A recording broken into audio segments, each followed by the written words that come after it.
कुरैशी। आप देख रहे हैं खबरनामा टीवी। चौधरी हबीबुल्लाह ऑफ सहाला की साहिबजादी और चौधरी वसीम की हमशीरा की शादी चेयरमैन नदीम के फर्जंद एहतशाम नदीम के साथ अंजाम पाई।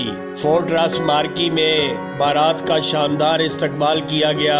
शादी की तकरीब में रुकन कौमी असम्बली, चेयरमैन कायमा कमेटी बराए दाखिला राजा खुर्रम नवाज, सेनेटर मुस्तफ़ा नवाज खोखर, साबक वजीर कैड डॉक्टर तारक फजल चौधरी, नून लीगी रहनुमा चौधरी खालिद मुनीर, PWD की शान मलक असद आवान, समाजी व सियासी शख्सियात मलक इशरत बारी, सैयद हसनैन शाह काज़मी, चौधरी शकील, बाबर ज़मीर समेत दोस्तों, अहबाब और अजीज़ों की बड़ी तादाद ने शिरकत फरमाई।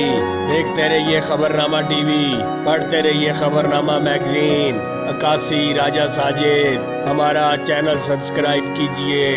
शुक्रिया।